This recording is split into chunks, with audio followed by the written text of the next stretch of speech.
જયેન્દ્ર ભારતીબેન મેં ચાલુ કરી રેકોર્ડિંગ. ચાલુ કર્યું? Okay okay. અહીંયા નહોતું થતું સંભાવ. ઓકે ઠીક છે. હું લીવ થાઉં છું. ના હવે બરાબર આવ્યું. કોહોસ્ટ મારું આવી ગયું જો, પણ પેલા નહોતું આવતું. હું કોહોસ્ટ છું, તમે નથી. Okay okay.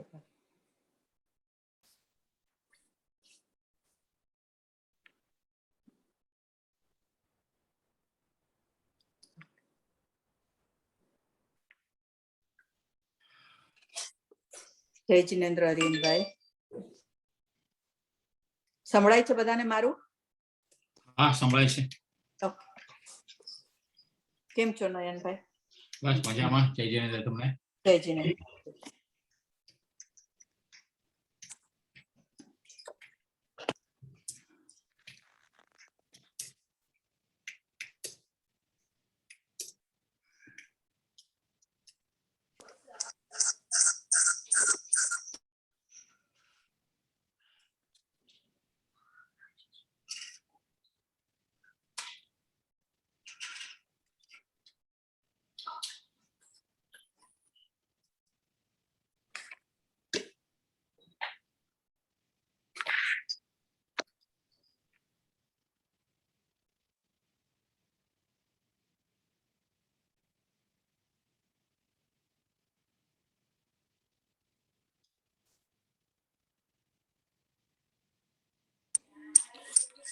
जय जिनेंद्र.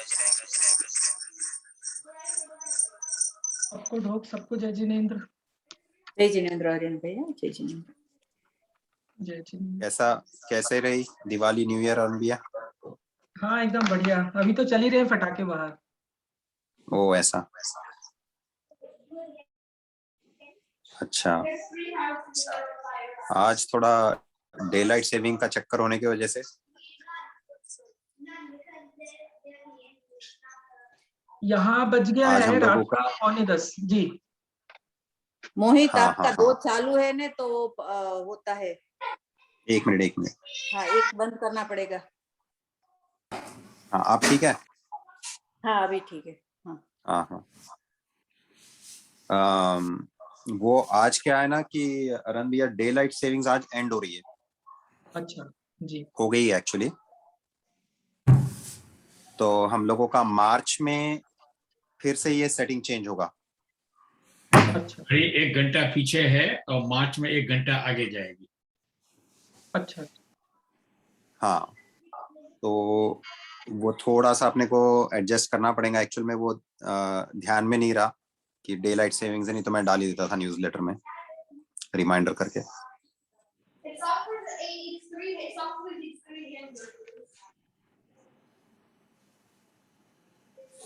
तो ऐसे JCSF के अंदर में 11:15 का टाइम डाला है भारती बहन ने भी. तो हम लोग रुक सकते हैं थोड़ा टाइम या शुरू भी कर सकते हैं. कैसा करना है भारती बहन? बस अभी शुरू कर सकते हैं.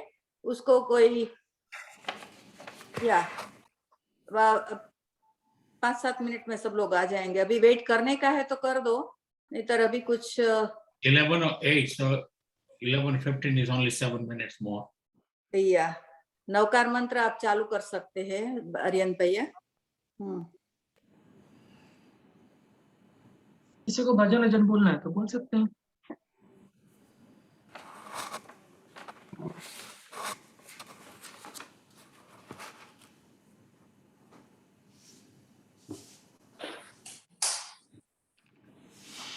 अभी मैं ग्लासेस लेके आती हूँ.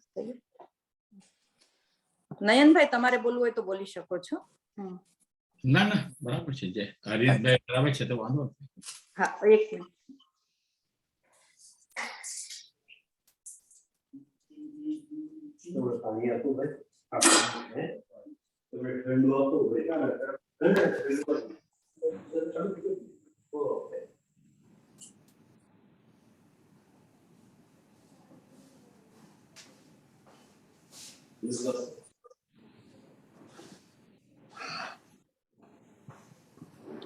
ओम नमो हरिहंताणं. ओम नमो सिद्धाणं.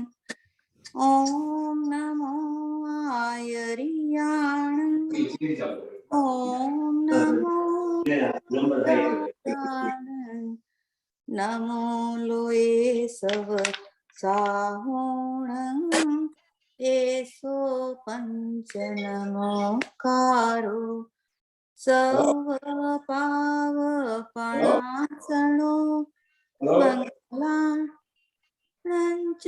सवेसिं मंगलाणंच सवेसिं परमं हवै मंगल ओम नमो अरिहंताण ओम नमो सिद्धाण ओम नमो आयर्याण ओम नमो वज्रायाण नमो सवसाहुण एसो पंच नमोकारो सव पाव पणासणो मंगलाणंच सवेसिं मंगलाणंच सवेसिं परमं हवै मंगलम् अरहन्तो भगवन्त इन्द्रमहिता सीता च स्थिता आचार्य चिन शासनो नतिकरा पूजा उपाध्यायका स्त्री सिद्धांत सुपाठका मुनिवरा रत्नत्रया राधिका पंचेते परमेष्ठिना प्रतिदिनं कुर्वन्तु मङ्गलम् कुर्वन्तु मङ्गलम् वीर सर्वसुरासुरेन्द्रमहितो वीरं बुधा संश्रिता वीरेणापहि स्वकर्मणि च यो वीराय य नित्यं नमः वीरातीर्थमिदं प्रवृत्तमतुलं वीरस्य घोरं तपो वीरे श्रीद्युतिकीर्तिनि निचयो श्रीवीरभद्रं दिशा वीरपार्श्वनमी पार्श्वसुविधि श्रेयासमलिशशि नेमि नामि जवासुपूज्य विमल पद्मप्रभु शीतल कुन्थु शान्तभिनन्दनाहर मुनि धर्मोचित संभवो नन्त श्री सुमतीश्वतीर्थपतय कुर्वन्तु मङ्गलम् ब्राह्मी चन्दन बालिका भगवती राजेमती द्रौपदी कौसल्या च मृगावती च सुलसा सीता सुभद्रा शिवा कुन्ती शीलवती नलस्य दयिता चोला प्रभावत्यपि पद्मावत्यपि सुन्दरी प्रतिदिनं कुर्वन्तु मङ्गलम् कुर्वन्तु मङ्गलम्। नमो रियंता। रियन भैया अभी आप शुरू कर सकते हैं। जय जिनेन्द्र एवरीवन। जय जिनेन्द्र गीता बेन। जय Jinendra. Jinendra happy new year. Arvind bhai आपको भी प्रणाम।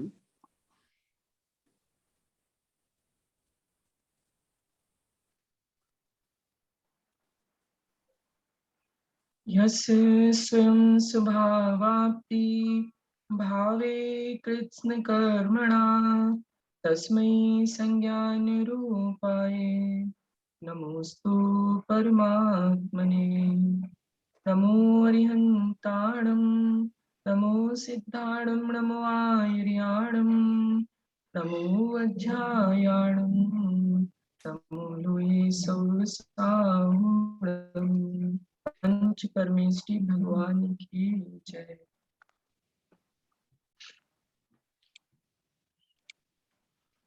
आज हम सभी जैन धर्म में निमित्त और उपादान इन दो शब्दों को समझने के लिए बैठे हैं।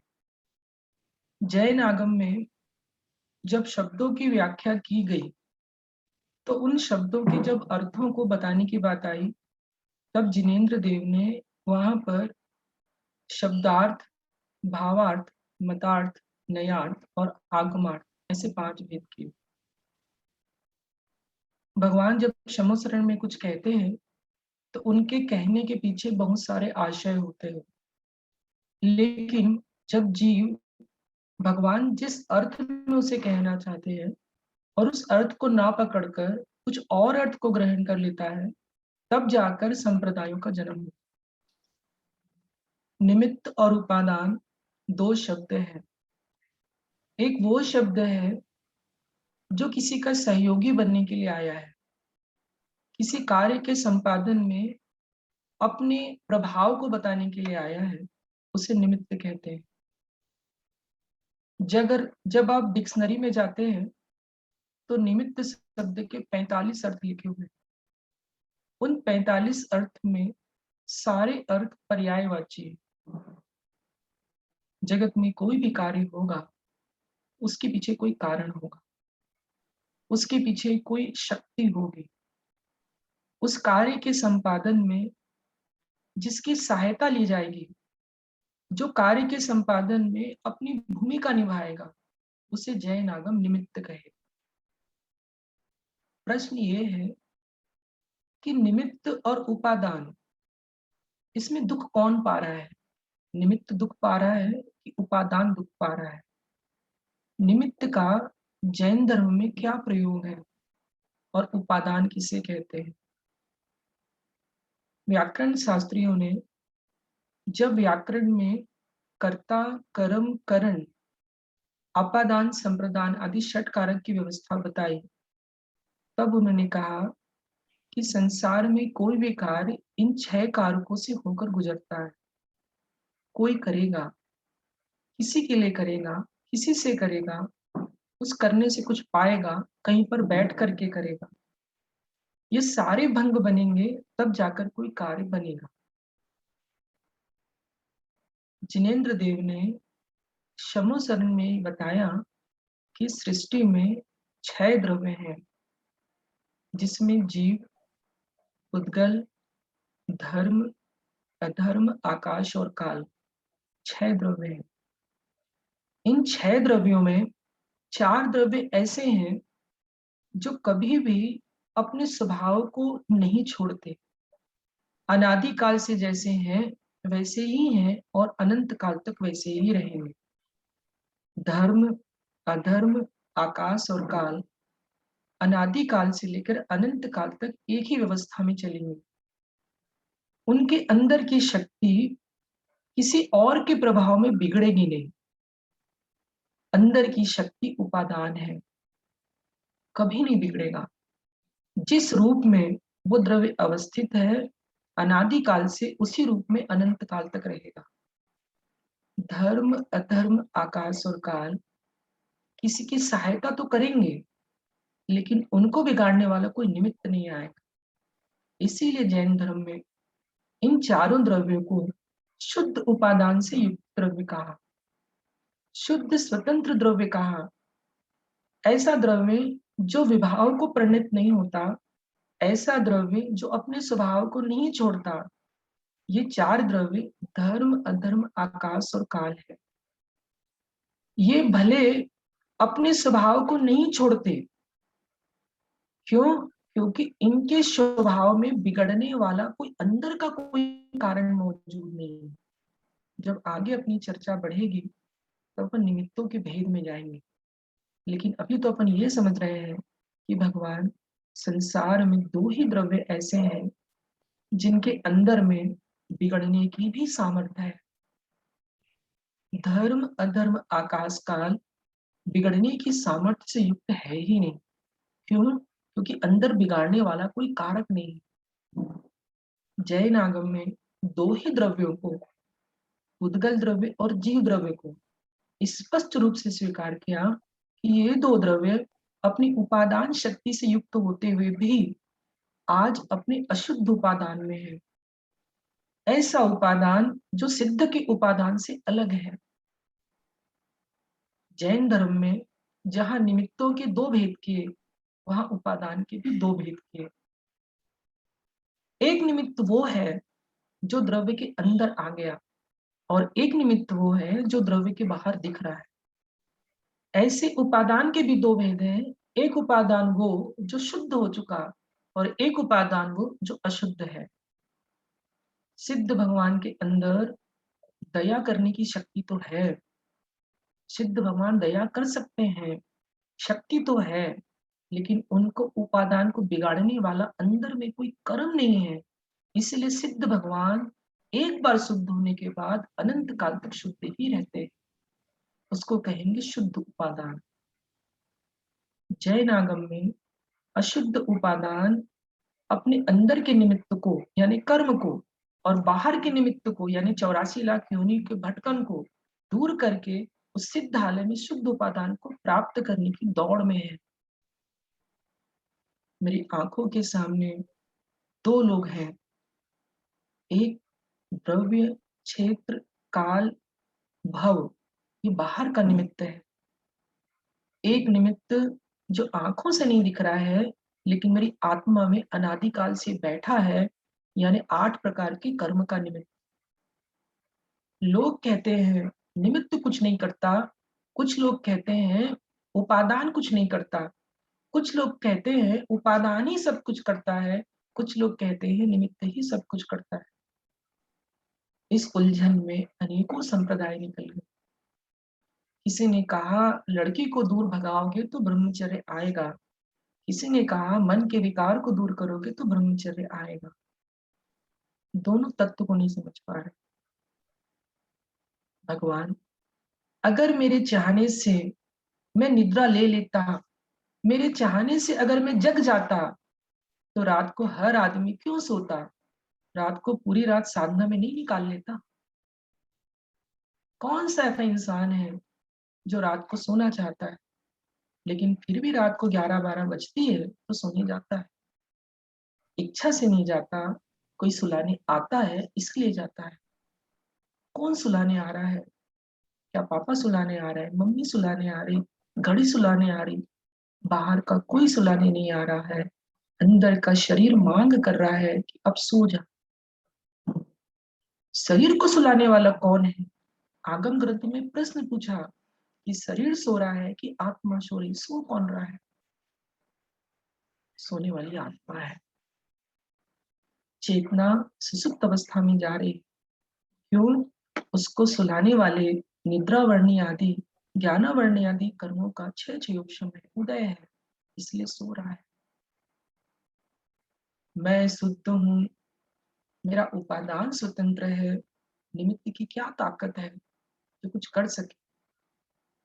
विचार करने की बात है। मेरा उपादान कितना स्वतंत्र है। एक बच्चा आगम ग्रंथों में प्रश्न पूछता है, भगवान, आगम ग्रंथों में लिखा है, जैन ग्रंथों में लिखा है 8 साल के पहले सम्यक दर्शन नहीं होता। मेरी क्या गलती है? मैं भी तो एक आत्मा हूं ना। भगवान कहते हैं तेरी कोई गलती नहीं है, लेकिन तेरी इंद्रियों का विकास अभी पूरा नहीं हुआ है। इंद्रियों का विकास भी शरीर का निमित्त है। जब तक वो पूरा नहीं होगा, तब तक दर्शन मौनी कर्म का 6 योगक्षम नहीं होगा, सम्यक दर्शन नहीं होगा। दही में, दूध में दही को जमने की शक्ति है, हमने माना। दूध दही जमेगा, हमने स्वीकार किया। दूध में जमने की शक्ति है, ये इसका उपादान है। लेकिन एक माँ जो दही जमाने के लिए आई है, दूध में जब तक जावन नहीं डालती है तब तक दही नहीं जमता है। शक्ति दूध के अंदर थी कि जावन में थी, ये प्रश्न पूछा गया। शक्ति दूध में है कि जावन में है? शक्ति दूध में ही है, लेकिन उस दूध की शक्ति को फलीभूत करने वाला जावन निमित्त बन के आएगा, तभी दूध दही में बदलेगा। इष्टोपदेश में एक गाथा है, आचार्य पूज्यपाद स्वामी प्रसिद्ध ग्रंथ है, इसमें एक कारिका है। योग्योपादान योगेन दृष्ट स्वर्णतामत। भगवान, योग की द्रव्य क्षेत्र काल मिलने से जमीन के अंदर पड़ा हुआ पत्थर समय आने पर सोना बनता है। इस जीव को मोक्ष कब होगा? तो आचार्य कहते हैं कि द्रव्य क्षेत्र काल भव भाव जब अनुकूल बनेंगे तब जीव भगवान बनेगा। अब यहाँ पर लोग भटकते हैं, कोई काल के लिए रुक रहा है, कोई निमित्त के लिए रुक रहा है, कोई उपादान के लिए रुक रहा है। उपादान काल के अधीन जब आएगा, जब होगा। कोई भी इंसान अगर आज पूरे होने की सामर्थ्य युक्त होता तो सबको मोक्ष नहीं हो जाता क्या? अभी घड़ा बनने के पहले घड़े को एक स्थिति तक लाने का काल है। घड़ा तो पूरा चौथे काल में अपन आगे बनाएंगे। अभी घड़े को एक स्थिति तक पहुंचाना है। कहाँ तक पहुंचाना है? जहां पर अगली स्थिति में कुम्हार आए, अपने हाथ को उसमें छुआए और घड़े का आकार बन जाए। भगवान, निमित्त उपादान दो शक्तियां हैं। एक निमित्त मेरी आंखों के सामने शत्रु खड़ा है, एक वो निमित्त है। मेरी आंखों के सामने भोजन पड़ा है, वो निमित्त है। जब थाली में भोजन को देखता हूँ तो मुख में पानी आता है, तो कहता हूँ भोजन ने मुझे अपने वशीभूत करके मेरे मुख में लार ला दिया। एक कहता है भोजन का कोई दोष नहीं है, तेरा मन गया है तो लार आई है। दोनों की दोनों एकांत में चले गए। जैन धर्म ऐसा कहता ही नहीं है। जैन धर्म ऐसा कहता है सिद्ध भगवान को लार आती ही नहीं है। अब तीसरा भंग सोचना पड़ेगा। एक वो है जो खाने को आरोप देकर कहता है कि खाने ने लार उत्पन्न किया। एक वो कहता है कि तेरे मन ने भोजन को देखा तो लार आई है। लेकिन तीसरा ज्ञानी पुरुष आके कहता है कि ये भी आत्मा है, लेकिन एक आत्मा और है, सिद्ध भगवान है, जिनको लार ही नहीं आती। जब सिद्ध भगवान को लार नहीं आती है तो तेरे को लार आ क्यों रही है? यहाँ पर दृष्टि नहीं जाती। लार को उत्पन्न केवल भोजन नहीं करते हैं, लार को उत्पन्न कराने वाले अंदर का कर्म का क्षय क्षय भी होता है। बाहर का तो सबको दिखता है, जिस दिन अंदर के कर्म दिखने लग जाए तब ये मान लेना कि बाहर का जब दोष नहीं होता तो कुछ अंदर का भी दोष होता है। इसलिए तीव्र कर्म के उदय में जीव को उपदेश कितना भी दे दो वो विपरीत ही समझता है। इसको कहेंगे अंदर का निमित्त। कभी बाहर का निमित्त हावी है, कभी अंदर का निमित्त हावी है, दोनों निमित्त हैं। मैं अपने अशुद्ध उपादान से जी रहा हूं, मेरा अशुद्ध उपादान कर्मों से लिप्त है, इसे तो अशुद्ध है। एक ऐसा इंसान है जिसने अपने बच्चे को स्कूल भेजा। स्कूल भेजने के बाद टीचर के सामने बच्चा पढ़ रहा है, टीचर ने पढ़ाया। टीचर जिस लाइन को पढ़ा रहा है उस लाइन को वो सारे बच्चों को पढ़ा रहा है, लेकिन उस बच्चे को समझ ही नहीं आ रहा है। घर में आकर पापा से कहता है, पापा मेरे सारे दोस्त लोग होमवर्क सब करके आते हैं, ये समझ जाते हैं, मेरे को समझ में क्यों नहीं आता? पापा आज कुछ पुस्तक पढ़ के आए हैं मंदिर में। बच्चे को कहते हैं कि बेटा टीचर का क्या दोष है, तेरी बुद्धि खुद की कमजोर है। अब उसकी माँ दूर बैठ के सुन रही है, उस बच्चे की माँ, क्योंकि वो भी तो पुस्तक पढ़ती है ना। उसने अपने बच्चे को बुलाया और अपने पुत्र से कहा कि पापा ने तुझे क्या बताया? बोले पापा ने ये कहा कि टीचर का क्या दोष है, दोष तो तेरी बुद्धि का है, तेरे अंदर की समस्या है, टीचर की समस्या नहीं है। माँ कहती कि नहीं पापा अधूरा बोल रहे हैं, टीचर की भी कमी है। बोले मम्मी टीचर की कमी है? कैसे कमी है? चिंता नहीं कर, कल चलते हैं स्कूल।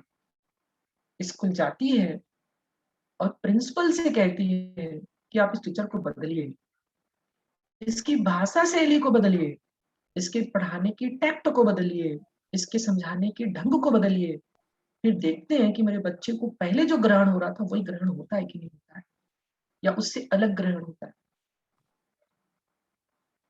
बच्चा दूसरे टीचर के सम्मुख आता है, जिस स्पीड से पहले ग्रहण कर रहा था आज दूसरी स्पीड से ग्रहण करने लगा, क्योंकि शब्द विज्ञान जिस रूप में बाहर निकलता है उस रूप में अलग अलग उपादान वाले अलग अलग शक्ति से उसको ग्रहण करते। ये निमित्त की बलवत्ता है। ना टीचर का दोष ना उपादान का दोष, दोनों का संयोग जब बराबर बैठता है तब कार्य आगे बढ़ता है। मेरे हाथ में एक सुई है, उस सुई से मैंने जमीन में छेद किया और मुझे ट्रक भरना है। एक सुई से जब मैं ट्रक भरने जाऊंगा कितना देर लगेगा ट्रक भरने? बहुत समय लगेगा। लेकिन जब मैं कुदाल लेके आऊंगा, रापा लेके आऊंगा तो ट्रक को कुछ दिन के अंदर भर दूंगा। जिसमें भरने की ताकत ज्यादा है वो निमित्त है, जिसके सहारे में भर रहा हूं वो निमित्त है, और उस सहारे को जिससे मैंने कार्य संपन्न किया है उसका प्रभाव है। इसलिए जैन आगम में जितना स्थान निमित्त को दिया गया उतना स्थान उपादान को भी दिया गया है। इसके बिना कार्य नहीं होते। हे भगवान, अशुद्ध उपादान सिद्ध का नहीं है, अशुद्ध उपादान मेरा है। अशुद्ध को शुद्ध कैसे करना है? तो अंदर के कर्म रूपी निमित्त को भी हटाना है और बाहर के द्रव्य क्षेत्र के जो बुरे प्रभाव है उनको भी बाहर करना है। अगर सब कुछ मेरे उपादान की भूल से होता होता तो चरणानुयोग के ग्रंथ व्यर्थ हो जाते, जो ये कहते हैं कि अशुभ द्रव्य क्षेत्र काल को अलग करो, शुभ द्रव्य क्षेत्र काल को पास लाओ, क्योंकि अशुभ द्रव्य क्षेत्र काल में असाता वेदनी कर्म की उदीर्णा होती है और शुभ द्रव्य क्षेत्र काल में शुभ कर्म की उदीर्णा होती है। ये क्षेत्र का प्रभाव है। सुबह का खाया हुआ दही, शाम के खाए हुए दही में अलग अलग प्रभाव है। ये काल का प्रभाव है, वो क्षेत्र का प्रभाव है। मनुष्य भाव में जिस चीज को आप ग्रहण कर रहे हो तिर्यंच पर्याय में ग्रहण नहीं कर पाओगे। ये पर्याय की प्रत्यय शक्ति और भावावली का प्रभाव है। द्रव्य क्षेत्र भाव काल और अंदर का क्षयोक्षम, जिसका जैसा जैसा होगा उस हिसाब से कार्य करने की शक्ति आएगी। हे जीव, अपनी सामर्थ्य को जानते हुए अपने निमित्तों को जुटा। हे जीव, अपनी सामर्थ्य को देखते हुए अपने उपादान को देख। निमित्त को एक सीमा तक ला सकते हो लेकिन निमित्त के भरोसे नहीं बैठ सकते हो, ये भी जैन आगम कहता है। आखिर में उपादान को ही देखना हो। हे भगवान, मेरे शरीर में मच्छर बैठता है तो मच्छर निमित्त बन के आता है तो साधना से बाहर आता हूं। लेकिन जब वही मच्छर सुकुमाल के शरीर में बैठता है, सियालनी आके सुकुमाल को खाती है तो सुकुमाल सियालनी की दर्द को देखते ही नहीं है, अपनी ध्यान में लिए। पात्रता जीव की जैसी होगी, जीव वैसे ही निमित्त उपादान में अपना कार्य कर पाएगा। पंचम काल में साधुओं के श्रावकों के सहनन बहुत कमजोर है, तो आचार्यों ने कहा अंदर से नहीं लड़ पाएगा, अपने बाहर के द्रव्य क्षेत्र काल को ठीक कर ले। उतना तू कर लेगा तो थोड़े उपादान में भी कार्य को कर लेगा, बड़ा उपादान तेरे पास नहीं है। लेकिन जब निमित्त अच्छे बन जाए और उसके बाद भी निमित्त निमित्त को रोए तो आगम कहेगा कि नहीं, इस सब कुछ तो तेरे हाथ में था, अब कर्म के उदय से खाना नहीं खाएगा, खाना तो खाने के लिए तुझे ही हाथ उठाना है, वो तेरा उपादान है। मोक्ष होगा कैसे? हे भगवान, आज अशुद्ध उपादान में थोड़ी थोड़ी गंदगी को हटाना है। थोड़ी गंदगी कैसे हटेगी? तो द्रव्य क्षेत्र काल को सुधार कर अपने अशुद्ध भावों के द्वारा ही गंदगी हटेगी। अशुद्ध भाव के भी दो भेद कीजिए, एक प्रशस्त अशुद्ध और एक अप्रशस्त अशुद्ध। शुभ भी अशुद्ध है, अशुभ भी अशुद्ध है, लेकिन शुभ का अशुद्ध आगे का रास्ता है, इसलिए प्रशस्त है।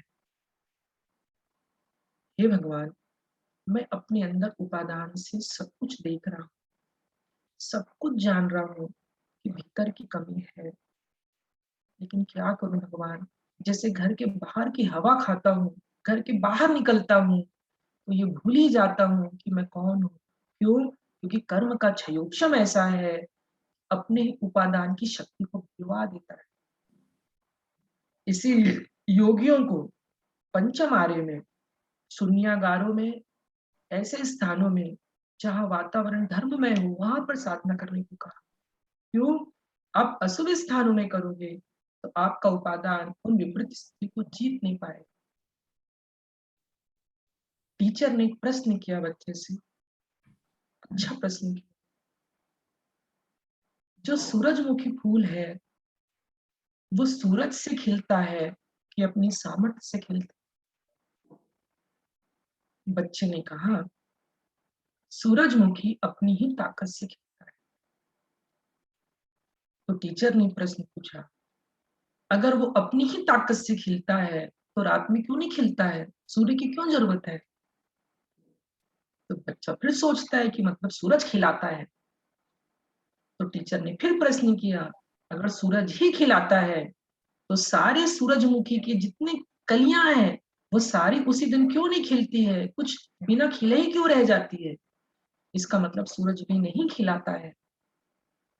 तो जब सूरज नहीं खिलाता, कली खुद नहीं खिलती, तो खिलती सूरजमुखी नाम कैसे पड़ा है? तो टीचर ने समझाया कि जिस कली में खिलने की सामर्थ्य है वही खिलेगी, लेकिन अपनी निजी सामर्थ्य से खिल नहीं पाएगी जब तक सूरज का निमित्त नहीं मिलेगा।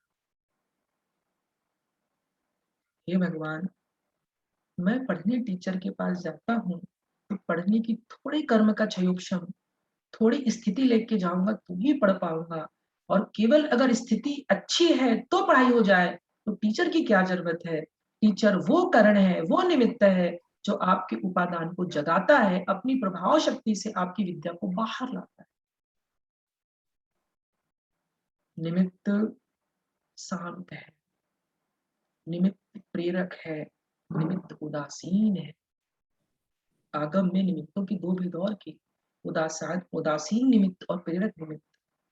टीचर प्रेरणा देके निमित्त बनते हैं और कुछ कुछ बोलते नहीं है फिर भी निमित्त बनते हैं। जैसे धर्म द्रव्य, जीव चलेगा तो चलने में सहायता कर देगा, पटरी चलाएगी नहीं लेकिन चलने में सहायता कर देगी ट्रेन को, उदासीन निमित्त है। बिना निमित्त के जगत में कुछ होता ही नहीं है। निमित्त ना हो तो कार्य ना हो। हम प्रतिपल निमित्तों के सहारे तो जी रहे हैं। मम्मी का निमित्त खाना बनाने के लिए, पति का निमित्त पत्नी के अर्थ संचालन के लिए, पैसे कमाने के लिए। ये जो लैपटॉप में मैं बोल रहा हूँ ये भी निमित्त है। अगर ये ना हो तो मेरी वाणी कैसे पहुंचेगी? फिर आप ये नहीं बोल सकते कि लैपटॉप ने कुछ नहीं किया, इस जूम ऐप ने कुछ नहीं किया। नहीं, इसका प्रभाव है। प्रभाव शक्ति को जब हम स्वीकारते हैं तो जिसकी सहायता से स्वीकार करते हैं वही निमित्त है, लेकिन अकेला वो कार्य नहीं कराएगा। अगर मेरे अंदर बोलने की सामर्थ्य ना हो, मेरे कर्म का क्षयोक्षम अच्छा ना हो, मैं क्या बोल पाऊंगा? नहीं बोल पाऊंगा। निमित्त और उपादान को समझना है। हे जिनेंद्र देव, मैं निमित्तों को एक सीमा तक प्राप्त करूंगा जितनी पंचमारे में मेरी सामर्थ्य है। क्यों? ताकि मेरा उपादान खराब निमित्त में ना बिगड़े, लेकिन निमित्तों की संतुष्टि में नहीं बैठूंगा। जब निमित्त अच्छे मिल जाएंगे तब उपादान से और आगे बढ़ने की कोशिश। एक गांव में दो बच्चे खेल रहे थे, एक 12 साल का लड़का और एक उसका छोटा भाई, सग्गा भाई 4 साल का। एक 12 साल का लड़का है, एक 4 साल का लड़का है, शिशु है। दोनों के दोनों गांव में एक कुएं के पास खेल रहे हैं, गेंद को फेंक रहे इधर से उधर। छोटे बच्चे के हाथ से गेंद कुएं में चली गई। दौड़ के बड़ा भाई कुएं में झांकता है, देखता है गहरा कुआं है, गेंद भीतर है, कैसे निकाले। छोटा बच्चा 4 साल का देख रहा है बड़े भैया को कि भैया कुएं से गेंद निकालेंगे फिर खेलेंगे, टकटकी आंखों से देख रहा है। थोड़ी देर में क्या होता है, कुआं गहरा है, बड़ा भाई झांक रहा है गेंद को निकालने की आस में, और झांकता है तो कुएं में गिर जाता है। कुएं में जैसे गिरता है, छोटा भाई 4 साल का जो चलना सीखा है, थोड़ा चल पाता है, थोड़ा बोल पाता है, देखता है कि भैया कुएं में गिर गए। कुएं के भीतर से आवाज आती है, मुझे बचाओ बचाओ बचाओ। गांव में सारी ओर आवाज चली जाती है कि कोई चिल्ला रहा है, बचाने की आवाज आ रही है। लेकिन डूबने का समय थोड़ा ही होता है। छोटा भाई आवाज को सुन लेता है, 4 साल का बच्चा आवाज को सुन लेता है, कुएं में झांकता है, देखता है भैया डूब रहे हैं। देखता है कुएं में रस्सी लटकी है जिससे पानी भरते हैं, रस्सी को ढीली करता है, भैया को कहता है तोतली आवाज में, भैया पकड़ लो मैं खींच लेता हूँ। और जैसे बड़ा भाई रस्सी को पकड़ता है, छोटा भाई रस्सी को खींच करके बड़े भाई को बाहर ले आता है। 4 साल का छोटा बच्चा 12 साल के भाई को कुएं से खींच के बाहर लाता है। उतने में 5 मिनट बाद गांव के लोग इकट्ठा हो जाते हैं, बोले कौन चिल्ला रहा था बचाओ बचाओ बचाओ। तो 12 साल का जो भाई है वो कहता है मैं तो चिल्ला रहा था, लेकिन अब मेरी रक्षा हो गई है। क्यों? कि मेरे छोटे से भाई ने मुझे कुएं से बाहर निकाल दिया। तो गांव के लोग हंसते हैं और कहते मूर्ख बनाते हो, ये छोटा सा बच्चा जो चलना सीखा है, 12 साल के भाई को रस्सी से खींच के निकालेगा क्या? क्यों मूर्ख बनाते हो, हमारा समय खराब करते हो। दूर बैठा हुआ एक साधु सारी घटना को देख रहा होता है और गांव वालों को उस बच्चों के सामने एक बात कहता है, बहुत अच्छी बात कहता है, तुम लोग सब झूठ बोल रहे हो, ये सही बोल रहा है क्योंकि इस छोटे बच्चे ने उसको बाहर निकाला है। बोले महाराज आप कैसी बात करते हो, ये छोटा सा बच्चा अपने 12 साल के भाई को कुएं से बाहर निकालेगा कैसे? तो साधु जवाब देते हैं, वो छोटे बच्चे को जब से ये जन्म लिया है तब से इसको आज तक ये बताने वाला कोई नहीं था कि ये कुएं से बड़े आदमी को बाहर नहीं निकाल सकता। समझ में आया क्या, आशय क्या है? हमारे शक्ति का अज्ञान कराने वाले गली गली में हैं। हमारी शक्ति हमारे भीतर नहीं है, इसको बताने वाले गली गली में हैं। जिस दिन हमको ये पता चल जाए कि मेरी शक्ति मेरे अंदर ही है और बाहर कोई भ्रम फैलाने वाला ना हो, तो जीव अपनी उपादान से वो कर बैठता है जो सृष्टि में 100 200 500 सालों में कोई नहीं कर पाता। उस छोटे बच्चे को कोई ये बताने वाला नहीं था कि तू छोटा है, इसलिए वो बड़ा बन के कुएं से अपने भाई को बाहर ले आता है। उपादान की शक्ति। हे जीव, तू केवल इतना सोच कि तेरे अंदर संसार में कोई विकार नहीं ला सकता, तेरे भीतर कोई पंथवाद को नहीं ला सकता, तेरे भीतर कोई कसाई उत्पन्न नहीं करा सकता। क्यों? तू एक त्रैकालिक आत्मा है। अभी कहाँ से बोल रहा हूं मैं? उपादान की शक्ति से बोल रहा हूँ, अभी निमित्त से नहीं बोल रहा हूँ। निमित्त से बोलूंगा तो दिन के 12 बजे आपको दाल बाटी खिलवाऊंगा, 10 दाल बाटी, और फिर बोलूंगा 1 बजे समाहित करो, तो फिर आपका उपादान सो जाएगा, फिर सोओगे आप घर में बैठ के, फिर उपादान उपादान नहीं चिल्ला पाओगे, बाटी अपना काम करेगी। लेकिन जब निमित्त समझ जाते हैं तब जीवों को अपनी उपादान में जाना चाहिए। तो अनंत शक्ति वाला है, तो ज्ञानी है। इन छोटे छोटे विषादों में इस 60 साल के पर्याय को मत निकाल। क्यों? रोज का रूठना, रोज का मनाना, रोज का हर्ष, रोज का विषाद पंचम काल में चलेगा, रुकेगा नहीं। तो अपनी प्रशस्त पर्याय को इन छोटे छोटे विवादों में क्यों लगा रहा है? तत्व की गहराई में जा, ये सोच कि मैं निगोद में रहता, मैं तिर्यंच में रहता तो क्या भाव करता। आज मैं जगत को युग दृष्टा बन के देख रहा हूँ, बहुत शांत होके देख रहा हूँ। अब तुम कितना भी चिल्ला लो, मेरे अंदर जो है वो शांत हो गया है, तो तुम्हारा चिल्लाना मेरे को कुछ नहीं करने वाला है, मैं खुद शांत हूँ। हे भगवान, शक्ति की जागृति कराने वाला शब्द है। जो अंदर की शक्ति को जगाता है, अंदर की शक्ति को बताकर आपको मोक्ष मार्ग में बढ़ाता है। एक घटना है, अस्पताल में 2 पेशेंट सोए हैं। एक पेशेंट एक ऐसा आदमी है जिसके गले के नीचे का पूरा भाग पैरालाइज्ड है, लकवाग्रस्त है। नर्स को कहता है, अब मुझे मर्सी किलिंग दे दो, मुझे मार दो। क्यों? अब दर्द सहन नहीं होता, मेरे जीवन का क्या मोल है? अब मैं जीना नहीं चाहता। उसके बाजू में जो पेशेंट है वो उसकी तरफ देख रहा है, रोज नर्स को यही कहता है कि मुझे मार दो, मार दो, मार दो। लेकिन अगले दिन जो बाजू के बेड में पेशेंट है, जो उसका दोस्त है, वो उसको एक बात कहता है, क्यों चिंता करता है? खड़ा होता है बेड से और उसके बेड के सामने में खिड़की है। उस खिड़की के सामने खड़ा होता है और खिड़की के बाहर जो देखता है इसको बताता है। और जिसको लकवा पड़ गया है उसको कहता है कि देख, मैं खिड़की के बाहर क्या देख रहा हूँ? नीला आसमान है, छोटा बच्चा समुद्र के किनारे खेल रहा है, रेत के टीले बना रहा है, बाहर सुंदर सुंदर हवा चल रही है, कितने लोगों की भीड़ है। उसकी आंखों में चमक आ जाती है, जिसको लकवा पड़ा हुआ है। वो सोचता है, कोई बात नहीं है, सुख दुख का संबंध तो मन है, मुझे खुशी तो दे रहा है, ये बता तो रहा है। ये क्रम रोज चलता है। रोज सुबह होती है तो खिड़की के बाहर का दृश्य दिखाता है उसका दोस्त, शाम होती है तो रोज दृश्य दिखाता है। ऐसे कई दिन बीतते हैं। एक दिन का समय आता है जब उसका दोस्त, जिसको पैरालाइज्ड है, जब वो बाजू बेड में देखता है सुबह, तो उसका दोस्त उस बिस्तर में उसको नहीं मिलता। तो नर्स को कहता है कि मेरा दोस्त कहाँ चला गया, जो मुझे खिड़की के बाहर के नजारे दिखाता था, कहाँ गया वो? तो वो कहती है, उसने तुम्हें नहीं बताया कि उसका जीवन तो उतने ही दिन का था, वो आज सुबह खत्म हो गया।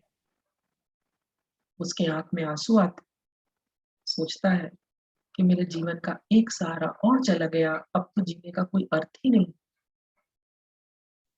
नर्स बोलती, तेरा दोस्त चला गया। अब जिसको पैरालाइज्ड, जिसको लकवा है, वो मन में सोचता है, रोज खिड़की के बाहर के दृश्य सुनता था, जीवन में खुशी का रंग था, बचा हुआ जीवन उस सहारे काटने की कोशिश कर रहा था। अब एक काम करता हूँ, मैं ही कोशिश करता हूँ, आज उस खिड़की के बाहर के दृश्य को देख तो लूं कि बाहर क्या क्या है, जो अलग अलग रूप मुझे वो रोज दिखाता था।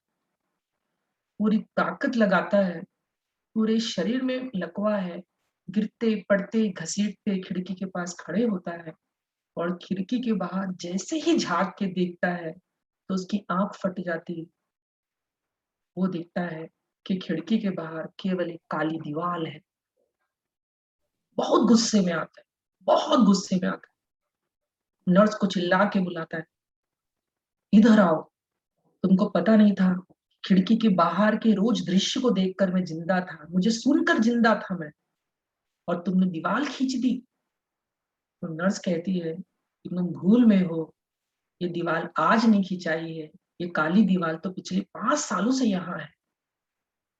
उसको फिर और गुस्सा आता है कि मेरे दोस्त ने मरने के पहले मुझे इतना बड़ा झूठ बोला कि खिड़की के बाहर ये है, वो है, वो है। तो नर्स उसको एक जवाब देती है और वो जवाब हमको जिंदगी में उतारना है।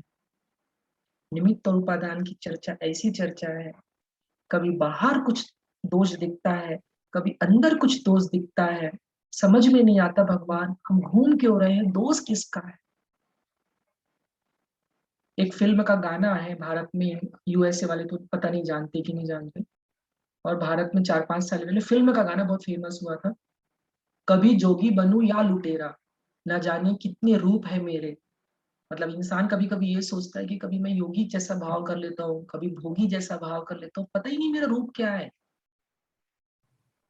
ये जो भाव है ना, ये ज्ञान की एक धारा है। जीव कभी सोचता है भगवान में कितना चरित्रहीन हो, कभी सोचता है कि भगवान मुझे भगवान ही बनना है। कोई बात नहीं, तेरे पास एहसास तो है, तू जागृत तो बीच बीच में होता है ना, ये उपादान तेरे को पुण्य तो बंधा रहा है ना, कभी तो पूरा उस रूप में आएगा। लेकिन हिम्मत मत हार, क्योंकि करने के लिए तेरे पास यही है और कोई ऑप्शन नहीं। भगवान महावीर को कई भाव लगे भगवान महावीर बनने में, लेकिन शुरुआत कई भाव पहले की थी। हम पंचम आर्य में है, खराब काल है, द्रव्य क्षेत्र काल बुरा है, संगति बुरी है, सब तरफ व्यसन है। इस बीच में थोड़े थोड़े से जो प्रयास कर रहे हैं जिनवाणी की, धर्म संचय की, इसका जो अंकुरण आत्मा में पड़ा है, उपादान को उसने छेड़ दिया है। जिस दिन वो उपादान पुण्य से फलीभूत होगा, तो बाहर के किसी निमित्त की दरकार नहीं होगी। फिर तो कमठ कितना भी पत्थर गिरा ले पारसनाथ के ऊपर, पारसनाथ अंदर से हिलेंगे ही नहीं और 10वें भाव में जाके भगवान बनेंगे ही बनेंगे।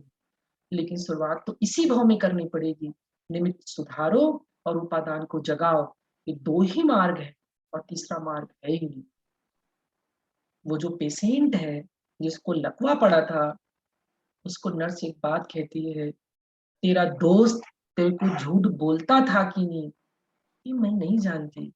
उसने झूठ क्यों बोला ये भी मैं नहीं जानती, लेकिन मैं ये जरूर जानती हूँ कि उसने मुझे जो बोला उससे आज तू पैरों पर खड़ा हो गया।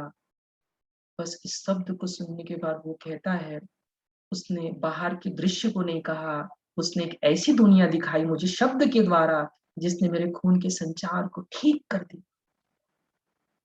हे भगवान, जगत कुछ नहीं है, केवल शब्द है। जगत में आगम क्या है, जिनवाणी क्या है, शब्द है। मरते हुए को प्रेम की भाषा से जीवित कर दो और जीते हुए को कटु भाषा से मार दो। ये तुम्हारे शब्द के जो निमित्त बने हैं ना, दूसरे के उपादान को खाने वाले हैं। मीठी बोली ये भी जीव को मोक्ष मार्ग में ले जाती है। इसीलिए भगवान की स्तुति, बड़ों का विनय, आपस में प्रेम व्यवहार छोटी पर्याय है। इस पर्याय में मोक्ष मार्ग का जर्नन योग का यही साधन है और कोई साधन नहीं। धीरे धीरे धीरे निमित्त उपादान की भाषा में अपन बढ़ेंगे आगे, तो बहुत गहराई में जाकर सोचेंगे कि जीवन क्या है। एक उदाहरण आपको और देता हूँ, क्योंकि भारत में 10:30 बज रहा है, फिर अपन क्लास आज पूरी करते हैं। निमित्त उपादान में बहुत सैद्धांतिक बात मैं आप लोग के साथ इसलिए नहीं कर रहा हूँ क्योंकि अभी थोड़ा सा प्रवेश अभी और हो जाना चाहिए। फिर कभी अपना योग बनेगा तो अपन बहुत गूढ़ रहस्य में जाएंगे निमित्त उपादान। लेकिन सामान्य सामान्य भाषा में भी चर्चा कर रहे हैं, निमित्त उपादान क्या है। हे भगवान, पिता ने पुत्र को जन्म दिया। पिता ने पुत्र को जन्म दिया है कि पुत्र अपने पुण्य के निमित्त से आया है। पुण्य भी निमित्त है, क्योंकि सिद्ध को पुण्य का निमित्त नहीं, वहां कर्म ही नहीं है, इसलिए पुण्य का निमित्त नहीं। जीव दूसरी गति से आया है तो पुण्य का निमित्त लेके आया है। अब पुत्र बड़ा हुआ, पिता को कहता है तुमने जन्म कहाँ दिया? मैं तो अपने पुण्य से आया हूं। पिता कह रहे नहीं, मैंने तेरे को जन्म दिया। इसमें झूठ सच क्या है? जय नागम कहेगा, पिता अपने राग का कर्ता तो है, राग का कर्ता तो है, लेकिन शरीर का भी करता है। राग अंदर का भाव है, शरीर बाहर की क्रिया है। अगर ये ना होती तो पुत्र पुत्री कैसे आते? बाहर के कारणों को अलग नहीं करना। देवदत्त बिना कुल्हाड़ी के लकड़ी काट ही नहीं सकता। अगर भावों में ताकत होती लकड़ी को काटने की तो लकड़हारे लकड़ी कुल्हाड़ी लेके जंगल क्यों जाते? भाव से ही नहीं काट लेते। कुल्हाड़ी के योगदान को स्वीकार करते हुए काटने के भाव को भी स्वीकार करना, निमित्त के उपकार को भी मानना और अंदर की शक्ति को भी मानना, तब निमित्त उपादान का गणित बराबर बैठेगा। ये भगवान, आपकी प्रतिमा कुछ नहीं देती। मूर्ख है दिगंबर श्वेतांबर, दोनों संप्रदाय वाले मूर्ख हैं। क्यों मूर्ख हैं?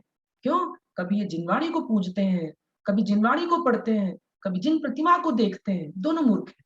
बोले क्यों? बाहर का निमित्त क्या करेगा? अरे भाई, जैसे लड़की को देखकर विकार आता है, जैसे पुस्तक को देखकर ज्ञान होता है, जैसे खाने के ठेले को देखकर असाता वेदनी कर्म की उदीर्णा होती है, ऐसी जिन बिंब को, जिन प्रतिमा को देखकर दर्शन होनी चला जाता है। ये आगम वचन है। निमित्त को स्वीकार करो।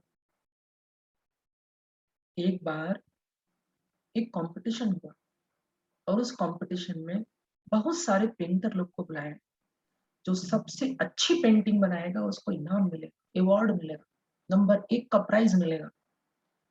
3 पेंटर आते हैं। एक अपनी पेंटिंग में पहाड़ के पीछे चंद्रमा खिला हुआ है, शांत रोशनी है, एकदम शांति वाला फोटो बना के प्रदर्शनी में लगाता है। सारे जज देखते हैं। दूसरा पेंटर आता है, अपनी फोटो लगाता है कि सूरज की किरणें नदी पर पड़ रही है, लेकिन नदी का पानी शांत है, हिल नहीं रहा है। बहुत सुंदर पेंटिंग बना के आगे बढ़ता है। तीसरा पेंटर आता है और वो दृश्य को ऐसा जमाता है कि फूल पत्ती पेड़ सब कुछ दिख रहे हैं, लेकिन एक भी पत्ती नहीं हिल रही है, जैसे जगत कहीं ठहर गया है। तीनों के तीनों मन में सोचते हैं कि हम जीत जाएंगे, क्योंकि हमने जो शांति का प्रदर्शन अपनी फोटो में किया है वो कोई नहीं कर सकता, हमें ही पहला प्राइज मिलेगा। लेकिन जब अनाउंसमेंट होता है, तीनों पेंटरों को किसी भी फोटो का कोई भी प्राइज नहीं मिलता, और एक ऐसी फोटो को प्राइज मिलता है जिसको देखने के बाद तीनों के तीनों आश्चर्यचकित हो जाते हैं कि जज लोगों ने कुछ ना कुछ गड़बड़ की। तीनों के तीनों पहुंचते हैं पैनल के पास, जज के पास पहुंचते हैं कि आपने उस फोटो को नंबर 1 दिया जिस फोटो में तो आंधी आ रही है, जिस फोटो में तूफान उठ रहा है, जिस फोटो में हवा के बड़े बड़े गोले पत्थर बरस रहे हैं, पानी दिख रहा है, बिजली कड़क रही, उसको आपने नाम दिया। हमारी फोटो में तो शांति थी, तुम्हारी दृष्टि खराब है। तो जज एक जवाब देता है, और वो जवाब आपके अंदर का जवाब है, वो आपका उपादान है, उसको समझना है। जज कहता है तुम्हारी फोटो लाओ और देखो, और उसकी फोटो को मैं तुमको दिखाता हूँ उस फोटो में क्या है।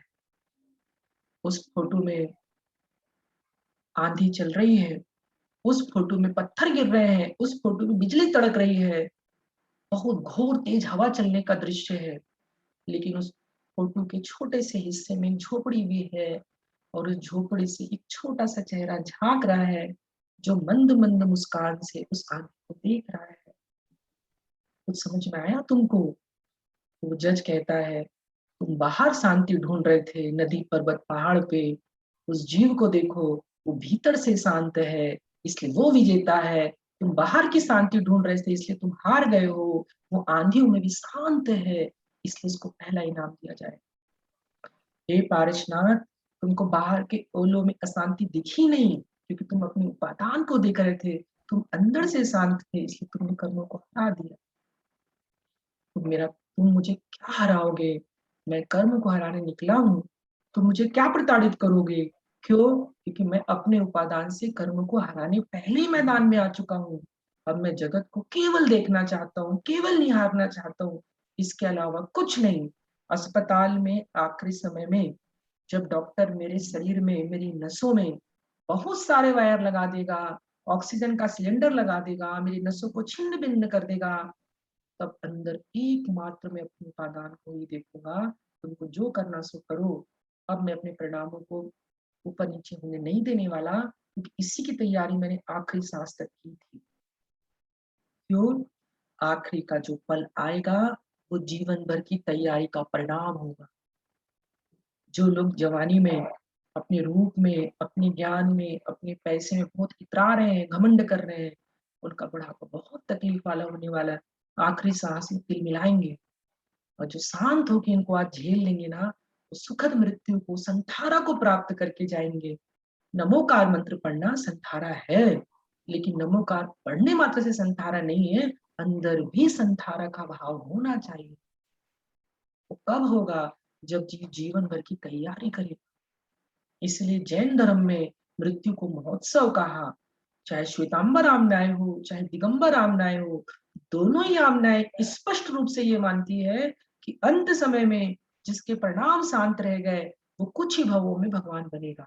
ये अकाट सिद्धांत है दिगंबर श्वेतांबर दोनों ही आमनाएं का। इसलिए भगवान निमित्त को संभालना है, उपादान को देखना है, जीवन को शांत भाव से जीना है। क्यों? निमित्त को कब तक हराऊंगा और उपादान से कब तक भागूंगा?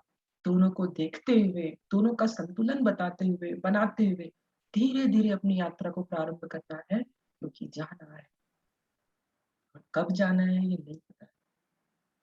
कल जाना है, परसों जाना है, साल भर जाना है, आज जाना है, कुछ नहीं पता। इतना जरूर पता है कि भगवान हमने उस गुलाब के फूल के पौधे को लगाने के लिए आज छोटी सी कलम लगा दी है।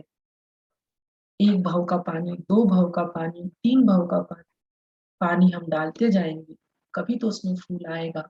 एक दिन तो आएगा जब हम भी सिद्धालय में बैठेंगे। क्यों? क्योंकि हमने अपने निमित्त और उपादान को जान लिया है, आपके महत्व को भी जान लिया, जिनागम के महत्व को भी जान लिया है, हमने अपनी शक्ति को भी जान लिया है, श्रद्धा पक्ष को भी देख लिया है। दोनों को देखते हुए, संतुलन बनाते हुए हम जीवन को धीरे धीरे बिताएंगे, धर्म में बिताएंगे। समय बहुत हो गया है, आज इतना ही करते हैं। आपके जीवन में आप अपनी उपादान शक्ति को पहचानें, निमित्तों का संयोजन बराबर करें और धर्म में जीवन बनाएं। इसी भावना के साथ भगवान महावीर स्वामी की जय।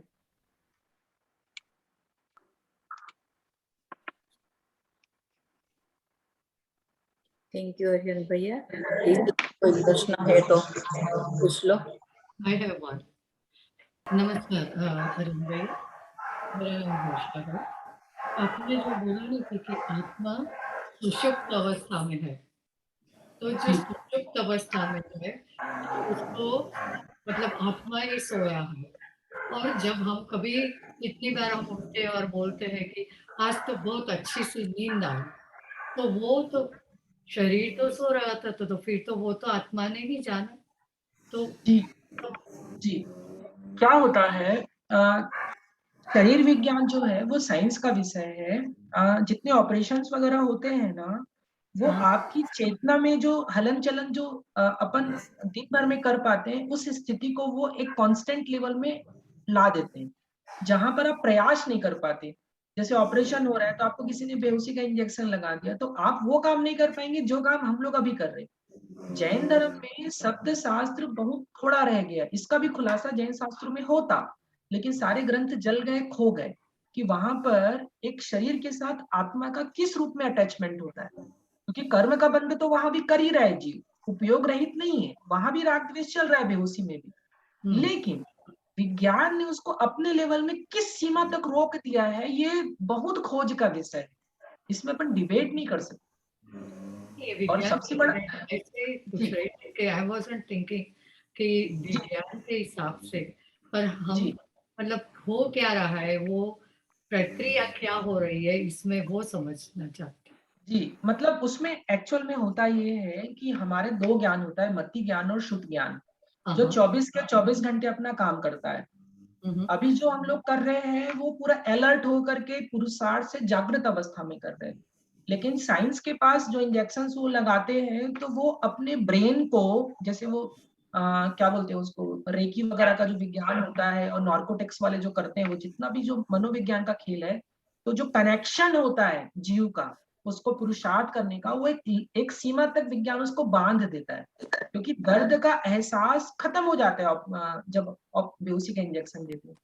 लेकिन इसका मतलब कदापि ये नहीं है कि जीव वहां पर राग द्वेष रहित हो गया, वहां भी वो भाव कर रहा है, कैसा कर रहा है, क्या कर रहा है, इसको विज्ञान न खोज सकता है ना हम लोग जान सकते हैं इस जन्म में, क्योंकि वो तो केवली भगवान ही जानेंगे, या अपन जब कभी केवली बनेंगे तो अपने को पता चलेगा, या तो ग्रंथ में कहीं होता तो पता चलता, क्योंकि ये इतना सूक्ष्म परिणमन होता है। आप ये सोचिए, सबसे बड़ा चीज तो ये है कि हम लोग पूर्व भाव की चर्चा करने के लिए निकलते हैं कि पूर्व भाव में क्या होगा क्या नहीं होगा, लेकिन हमको तो अपने माता के पेट में जो 9 महीने अपन रहे हैं, वो भी उल्टी मुद्रा में रहे हैं, विपरीत रहे हैं, वो भी अपने को याद नहीं, और उस वेदना को सहने के बाद अपन बाहर निकल के आए। लेकिन इंद्रियों का और कर्म का इतना प्रभाव है कि अपने को वो दर्द ही याद नहीं है। तो इसी को बोलते हैं मोहनी कर्म, कि आपको, और विज्ञान इसको बोलता है बहुत अच्छी चीज है कि आप भूल गए। विज्ञान कैसे बोलता है कि जीवन आशावादी, विज्ञान ये कहता है कि आदमी बहुत अच्छी चीज है कि वो दुखों को भूलता है, तभी वो आगे जीवन जी पाता है, और दुख अगर वो याद कर लेगा तो जी ही नहीं पाएगा, डर डर के कैसे जिएगा। तो दोनों पक्ष होते हैं। जब आध्यात्म ग्रंथ अपन पढ़ते हैं, तो आध्यात्म ग्रंथ में जब आत्मा की चर्चा आती है, तो वहां ये बोला जाता है कि आपको गर्भ का याद आ जाएगा तो आप दीक्षा ले लोगे, इतनी तकलीफ आप पाए। लेकिन साइंस ये बोलते हैं कि गर्भ का याद नहीं है इसलिए आप जी पा रहे हो, तो जियोगे कैसे। तो दोनों का एक पूरा का पूरा एक संतुलन है। हम तो केवल इतना जानते हैं, जैसे हमारे दुर्ग शहर में, इंडिया में, तो छत्तीसगढ़ हमारा स्टेट है, वहां पर जो हमारा लोकल जो शमशान है, वहां पर 3 बातें लिखी हुई है, और हिंदी में लिखी है, बहुत बड़े अक्षर में लिखी, तो जितने लोगों को जलाने लेके जाते हैं तो वो 3 बातें लगभग सब लोग पढ़ते हैं वहां पर, और वो बहुत सेंसफुल लाइनें हैं, लेकिन जो लिखी गई है वो कितनी जबरदस्त है। वहां 3 बातें लिखी हैं कि वैराग्य आदमी को 3 बार जरूर आता है जीवन में, आता ही है। तो उसमें लिखा कौन सी 3 बातें, तो बोले जब वो पुराण पढ़ के निकलता है तो उसको नियम से वैराग्य आता है कि संसार में कुछ नहीं। एक, जब वो विषय सेवन करता है, स्त्री पुरुष संबंधी जो भी विषय सेवन करता है, तब उसको वैराग्य आता है कि कुछ भी नहीं था यार इसमें, ये वैराग्य आता है। और थर्ड नंबर उसको वैराग्य आता है जब वो शमशान से किसी अपने इष्ट जन को जला के वापिस आता है, तो उसको लगता है कि कुछ भी तो नहीं है जीवन, इतना उठा पटक किए, क्या हासिल हुआ, आखिर जला के आ गए पर। ये 3 समय वैराग्य आता ही है, लेकिन जैसे वहां से वो लौटता है और 12-14 घंटे स्पेंड करता है, तब मोहिनी कर्म आके बोलता है कि कोई बात नहीं, उसको भूल, अब तू खाने में, सुनने में, चखने में फिर से नया आनंद ले। तो ये मोहिनी कर्म का बल है। हम लोग कितना भी चीजों को देख लेते, अब अपन लोग कितनी धर्म चर्चा कर रहे हैं, अपने को इतना अपन कुछ ड्रास्टिक चेंज अपने में दिखता है क्या? क्योंकि हम लोग अपने निमित्त को ठीक नहीं करते। जैसे आपका एक सिस्टम अच्छा रहेगा, आप अच्छे लोग के साथ रोज उठेंगे, बैठेंगे, प्रवचन क्लास में बैठेंगे, या आप कुछ ऐसी चीजें करेंगे जिससे आप धर्म से जुड़े हुए हैं, तो आपको ऑटोमेटिक ही धर्म होगा। लेकिन आप उल्टे लोगों के साथ बैठेंगे तो आप कितना भी ग्रंथ पढ़ ले, क्योंकि हमारा उपादान इस समय में कमजोर है, तो निमित्त अपने पर हावी हो जाता है। तो फिर वो ये जो समय जी आप फिनिश करें। तो जो 5 समवाय से कारण होता है, तो वो जी निमित्त और उपादान दोनों को लगता है। हाँ जी, वो भी मैं बोल देता हूँ। पंच समवाय में जो 5 नाम आते हैं, उसमें एक आता है निमित्त, एक आता है उपादान जिसको आप पुरुषार्थ बोलते हो, एक आता है काल लब्धि, एक आता है स्वभाव, और एक आता है नियति, इसको होना आता है। ये पंच समवाय है। अब क्या होता है कि पंच समवाय में लोग भूल कहाँ कर जाते हैं, लोग कहते हैं कि पंच समवाय भी कालाधीन है, ऐसा जैन धर्म नहीं मानता है। देखो, आप चावल बनाने के लिए जाएंगे जब, तो चावल बनाने के लिए जाएंगे तो चावल 20 मिनट में बनेगा, ये पक्का है, 5 मिनट में नहीं बनेगा। तो जो 20 मिनट में बनेगा वो उसका काल समवाय है कि उतने समय में ही चावल पकेगा, ये पक्की बात। लेकिन चावल को उसी समय आना था, उसी समय में ही पकना था, पंच समवाय को मिलना ही था, तो इसको जिनेंद्र देव मना करते हैं, जिनेंद्र देव इसको स्वीकार नहीं करते। जिनेंद्र देव ये बोलते हैं कि अगर मैं ये मान लूंगा कि सारे समवाय का समय ही तय है, तो फिर हम नियतिवाद में चले जाएंगे, सारी चीज प्री डिसाइडेड ही हो जाएगी, फिर जीव के हाथ में कुछ नहीं रहेगा। समवाय में निमित्त, उपादान यानी पुरुषार्थ, काल का घटना बढ़ना, इसमें तो चेंज नहीं होता ना, वो स्वभाव है। जैसे लकड़ी है, लकड़ी का स्वभाव तैरना है, वो चेंज नहीं होगा। पत्थर का स्वभाव डूबना है, वो चेंज नहीं होगा, उसको बोलेंगे स्वभाव। जैसे धर्म द्रव्य का स्वभाव है अमूर्तित्व हेतु, वो चेंज नहीं होगा, वो त्रैकालिक स्वभाव। तो स्वभाव किनके चेंज होते हैं? तो जीव और पुद्गल के स्वभाव न होकर विभाव हो जाते हैं, लेकिन वो भी किससे होंगे? तो निमित्त से होंगे। जीव के लिए, पुद्गल के लिए निमित्त बनेगा काल द्रव्य और जीव, जीव के लिए निमित्त बनेगा कर्म परमाणु। तो ऐसे कुछ स्वभाव भी चेंज होते हैं, निमित्त हम जुटाते भी हैं। देखो, जैसे एक उदाहरण दिया आपको, मैं बोल रहा हूँ, मतलब आप उसको थोड़ा सा सोचिएगा, फिर अपन कभी नेक्स्ट टाइम कभी चर्चा करेंगे, तो फिर अपन इन पंच समवाय में 1 घंटा चर्चा करेंगे कि पंच समवाय में भारत में और भारत के बाहर क्या क्या लोगों ने थोड़ा सा मिस कॉन्सेप्ट अपने अंदर ला लिया है। अपन ग्रंथों के प्रमाण मिलेंगे पंच समवाय कि कहाँ कहाँ किन किन ग्रंथों में क्या क्या पंच समवाय के लिए आया और क्या विश्लेषण होना चाहिए। जैसे एक उदाहरण मैं आपको दे रहा हूँ, चाहे श्वेतांबर संप्रदाय हो चाहे दिगंबर हो, हम ये तो जरूर मानते हैं कि समूह शरण में भगवान अपनी वाणी से त्रिकालवर्ती ज्ञाता है और तीनों कालों की पर्याय को वो देखते जानते हैं, इसमें तो किसी को डाउट नहीं है। अब आप समूह शरण में जाके भगवान से फर्स्ट क्वेश्चन क्या करोगे? बुद्धिमान होगे तो क्या करोगे? मैं जाऊंगा तो पहला क्वेश्चन मैं एक ही पूछूंगा भगवान से कि भगवान, मेरे को बाकी आपका लेक्चर सुनना ही नहीं है, मेरे को कोई इंटरेस्ट नहीं है, मेरे को तो सिर्फ आप एक ही चीज बताओ कि मेरा मोक्ष कब होगा। यही पूछूंगा, और कुछ पूछूंगा? ये पूछूंगा ना। अब खुद सोचना, अब जब मैं ये पूछूंगा भगवान से कि भगवान तेरा मोक्ष कब होगा, और भगवान कहीं ये बोले कि तेरे को 2 लाख भवों तक घूमना है, उसके बाद तेरे को मोक्ष होगा, अब मेरे को बताओ मैं नेक्स्ट स्टेप क्या करूंगा? फिर समझ रहे को आप सोच के बताओ। भगवान तो ये बोल, हाँ क्या निराश हो जाए और फिर डिसअपॉइंट हो जाएंगे और ऐसा लगेगा कि हमें जी कुछ जी जी करना है, ये क्या इतना हाँ तो करना। मतलब मैं वही बोल रहा हूँ, इसीलिए जिनेंद्र देव की अनेकांत में जो वाणी है उसमें भगवान ने एकांत नियतिवाद को और एकांत अनियतिवाद को, यानी दोनों को ही एकांत स्वीकार करने वाले को, यानी भाग्यवाद को और नियतिवाद को, दोनों को झूठा कहलाया है। सब कुछ तय नहीं है और सब कुछ तय नहीं है ऐसा भी नहीं है, कुछ तय है कुछ तय नहीं है, दोनों भंग बनते हैं, इसको नियत अनियत बोलते हैं। वो अपन चर्चा फिर कभी नेक्स्ट क्लास में करेंगे, पंच समवाय, क्रमबद्ध पर्याय वगैरह।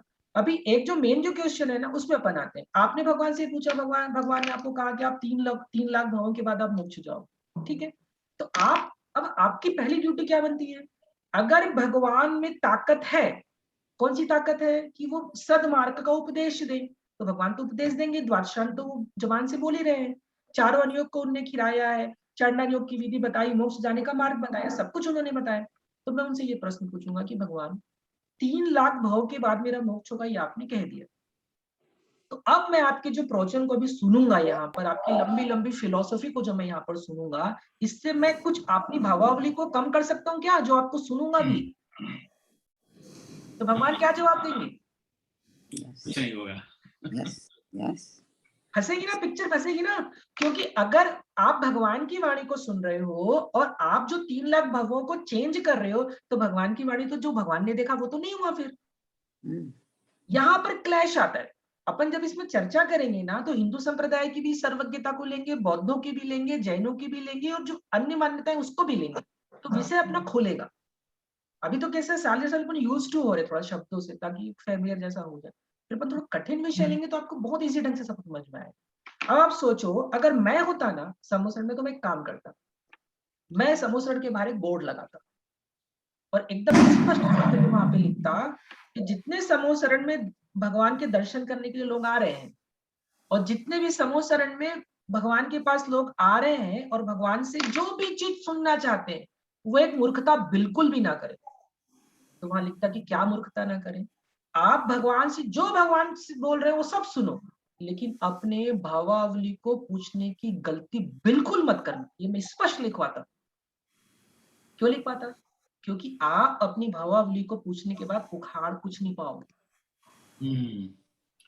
समझ जो रहे हो? कहा है उसको ही मानो, उसको ही मानो। फिर आपके हाथ में पुरुषार्थ बचा कहाँ?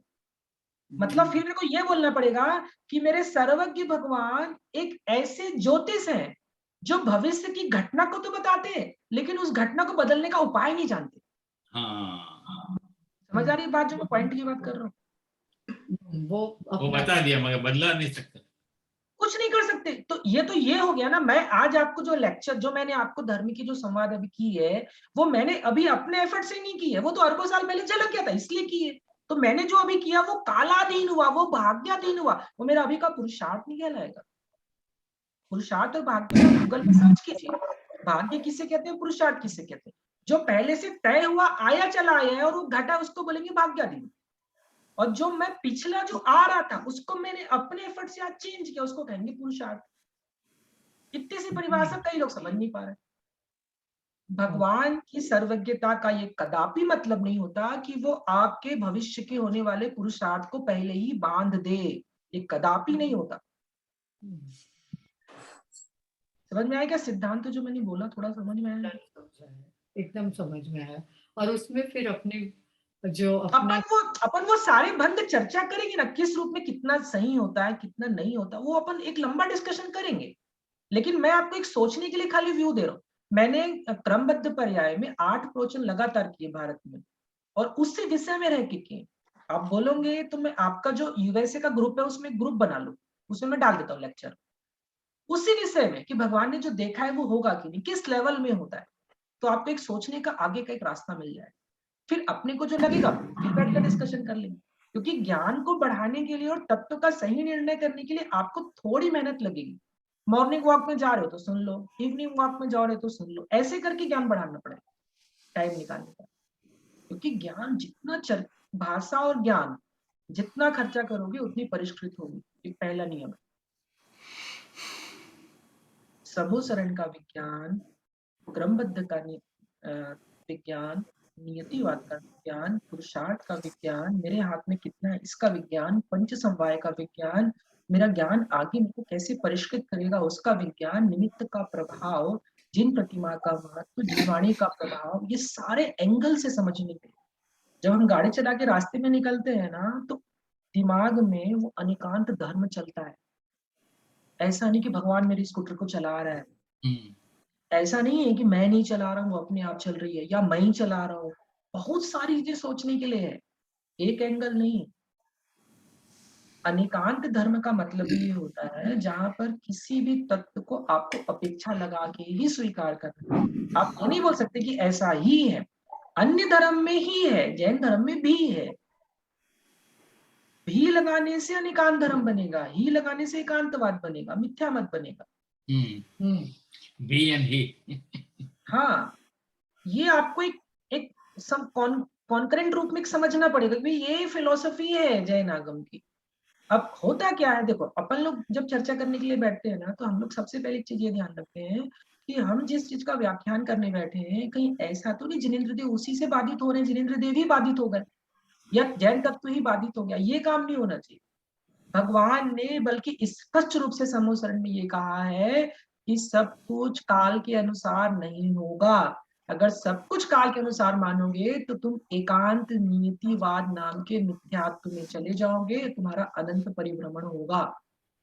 इसीलिए सबसे पहले अपनी कुधारणा को निकालो कि सम्यक मार्ग क्या है। तत्व निर्णय में भूल होगी तो बाहर बाहर की क्रिया करके तो चले जाएंगे, लेकिन सम्यक दर्शन प्रकट नहीं होगा। क्यों? क्योंकि अंदर का निर्णय ही चौथे गुण स्थान में लाएगा, मतलब सम्यक दर्शन में लाएगा। देखो अपन ना बहुत फ्लेक्सिबल होकर सोचो, मैं किसी संप्रदाय से द्वेष में या राग में ऐसा कुछ बोलने के लिए नहीं हूँ। मैं सिर्फ ये बोल रहा हूँ, मेरी बात अगर भी आपको ऐसा लगता है कि इसमें कोई और एंगल हो सकता है, अपन चर्चा कर लेंगे, अपन सरल होंगे, तब मिलके किसी एक निष्कर्ष में पहुंचेंगे। कोई हटाग्रह नहीं है कि किसी पंथ का मैं विरोध करने बैठा हूँ या किसी, कुछ भी नहीं, एकदम सरल मन से बोल रहा हूँ। हम लोग, क्योंकि हम पिछले 12-15 सालों में मैंने बहुत बहुत मेहनत की, सारे ग्रंथों को टटोला है, और भारत में तो मैंने, आप मानिए कि ऑलमोस्ट पूरे देश में मैंने प्रवचन किए हुए। भारत में विद्यासागर महाराज जी हैं, विशुद्ध जो टॉप लेवल में लोग हैं, उनके साथ मैंने पर्सनल 20 घंटे की हुई सारे विश्व में। तो जो अपने क्षेत्र के मेहनत करने वाले लोग हैं, उनके साथ उनका अनुभव भी सुन लिया है, आगम के प्रमाण शास्त्र के शब्दों को भी देख लिया है, फिर अपन लोग भी अपना कुछ सोच ही रहे। क्योंकि क्या है ना, हम लोग अभी जो 100 साल में आए हैं, रानी लक्ष्मीबाई 1857 में हुई थी, 1857 में हुई थी। जब उस समय का इतिहास ही आज भारत में उपलब्ध नहीं है, तो मैं क्या दावा कर लूं। पिरामिड के बारे में जब चर्चा करते हैं अपन, तो पिरामिड कैसे बना होगा उसका रहस्य कोई सुलझा नहीं पा रहा है कि वो पत्थर कैसे अरेंज किए होंगे, कैसे हाथी आए होंगे, कैसे एक के ऊपर एक रखे होंगे। तो इतिहास के बारे में हार्ड एंड फास्ट अपन नहीं बोल सकते कि एक्चुअल क्या रहा हो, लेकिन जो अंश हमको मिला है, जितनी बुद्धि हमारी काम करती है और जितने ग्रंथ में अपने पास मटेरियल उपलब्ध है, उसके हिसाब से अपन अपने आगे का रास्ता तय करेंगे, और कोई उपाय नहीं। और आपके पास दूसरा अल्टरनेटिव भी नहीं है, सबसे बड़ी बात। क्योंकि जिस 100 साल में हम लोग अभी जिंदा हैं, इसमें जितना विज्ञान है उतना ही रहेगा, जितना आपके पास मटेरियल उतना ही रहेगा। आपको तो ये करना है, मरने के पहले एक उम्मीद में, एक आस में अपनी तैयारी करके अपने शरीर को छोड़ के जाना है, जल के जाना है। अब निर्णय करने के लिए समय आपके पास थोड़ा है। आप, जैसे हम लोग हमेशा क्लासेस में बोलते हैं कि भाई पानी आपके पास एक जगह, या तो कैक्टस में डाल लो या गुलाब में डाल लो, पानी उतना ही है, समय आपके पास उतना ही है। मतलब आपको एक जगह निर्णय के लिए अपना जीवन निकालना पड़ेगा कि आप किस फील्ड में अपना समय निकालना चाहते हैं। समय तो सभी का बीत रहा है, किसी का रुकने वाला तो है नहीं। तो 11:45 बज रहा है, फिर अपन नेक्स्ट ट्रिप में जब भी आप लोग बोलेंगे, फिर अपन अच्छी जो विषय बोलेंगे उसमें अपन चर्चा करेंगे। निमित्त उपादान में अपन चाहें तो और भी क्लासेस कर सकते हैं, बहुत सारे विषय निमित्त उपादान, नहीं कोई दिक्कत। लेकिन आप सोचिएगा जितने विषय मैंने बोले, और आप लोग यूएसए वाले ग्रुप बना लीजिए, तो बहुत सारे जो थोड़े अच्छे, जो आपके सरल मेरी क्लासेस में आपके मैं डाल दूंगा। टेलीग्राम में बना लीजिए, बल्कि टेलीग्राम में कैसे है कि 16 GB से ऊपर का चला जाता है, 16 MB से ऊपर का, उसमें आपको मिल जाएगा, एकदम सरल ही चले विषय। फिर कुछ रहेगा तो फिर अपन लोग और चर्चा कर लेंगे, कोई दिक्कत नहीं। लेकिन चर्चा से ही निर्णय होगा, ऐसे निर्णय नहीं होगा। ठीक है, आप लोग मतलब समूहसरण के बारे में आप सोचिएगा, निमित्त उपादान के बारे में सोचिएगा, और जो आपके डाउट्स लगते हैं वो नेक्स्ट ट्रिप में या नेक्स्ट क्लास जब भी अपनी होगी उसमें अपन फिर से चर्चा करेंगे। जय जय जिनेंद्र, थैंक यू जय जिनेंद्र। थैंक यू, Thank खूब खूब आभार आपका। Very nice, very nice. Thank you. निमित्त अनुपादन को आपने अच्छी तरह समझाया, बहुत thank you. And everybody happy new year everyone. Next week we have a Mahendra Bhai instead of Deepika Ben. We have a Mahendra Bhai and Deepika Ben after next week because Deepika Ben has no time next week. So next week is Mahendra Bhai. Now we have to do Aarti and we have to do the Manglik. Namo Riyantanang, Namo Siddhanang, Namo Ayaryanang, Namo Vajjanang, Namo Lui Savasanang. Eso Panchanamukaro Sava Pavapanasno Manglanam Savesi Padamam Havai Mangalam Padamam Havai Mangalam Sri Sri Chattari Mangalam Aryanta Mangalam Siddha Mangalam Sao Mangalam Kevli Panattu Thamo Mangalam Chatari Luktama Aryanta Luktama Siddha Luktama Sao Luktama Kevli Panattu Thamo Luktama Chatari Sharanam Kavajjami Aryanti Sharanam Kavajjami सिद्धे शरणं कवज्जामि साहु शरणं कवज्जामि केवली पनत्तो धम्मो शरणं कवज्जामि। ये चार शरणा चार मंगलिक चार उत्तम करीछि भवसागर मा न डूबेते सकल कर्मनो आणे अंत मोक्ष तणा सुखली अनंत पावतरीने जे गुण गाय ते जीव तरीने मोक्षे जाय। संसार माय शरणाचार वर्षण नहीं कोई जन्म नरी यादरे दिन अक्षय विचल पद होय। अंगूठे अमृत वसे लपती तणा भंडार गुरु गौतम स्वामी ने समरिये सदाय मनवांचित फलदाता सदाय मनवांचित फलदाता। बोलो बोलो महावीर स्वामी भगवान की जय। जिन शासन की जय। अरे भैया thank you so much. Now we do the aarti and Mangal Divo. आपका लेक्चर एक्सलेंट एक्सलेंट। અને કોઈને કાઈ કેવું હોય ગીતાબેન જયુભાઈ રશ્મિ તમારે કોઈને કાઈ કેવું હોય તો નો I think he's very good. We should continue with him. Yeah. Yes. I agree. His lectures are really wonderful and we should continue more. If Aryan Bhai permits, maybe we should have twice a month rather than once a month, if it is allowable in his time schedule. देखते हैं आप लोग जैसा देखते हैं फिर आगे जैसा भी रहेगा। आपका भी जो टाइम लेना है वो एक बात है। We thinking JCF is looking forward. Sure. आपका બધાને છે ઈચ્છા તો sure. Now we do the Aarti and मंगल दीव। मोहित मेरे को 11 बज रहा है, मैं लीव कर दूं क्या फिर, क्योंकि मेरे को लेट हो रहा है इधर। हाँ सही है। ठीक है रंधिया, है ना? ठीक है आर्यन भाई। Okay okay. हाँ जय जिनेंद्र, जय जिनेंद्र, जय। अच्छा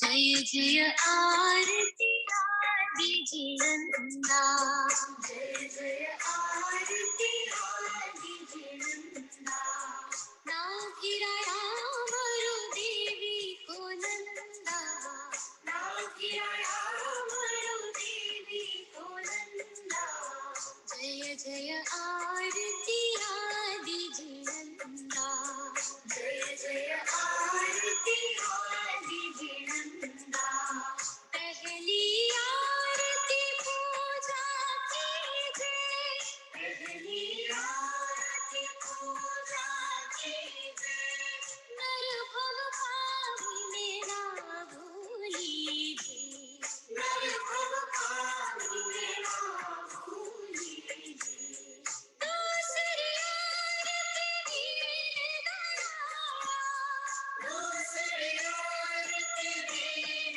दयाला धुलवा मडक जग अजवाड़ा धुलवा मडक जग अजवाड़ा तीसरी आरती त्रिभुवन देवा तीसरी आरती त्रिभुवन देवा सुर नर इंद्र करे तो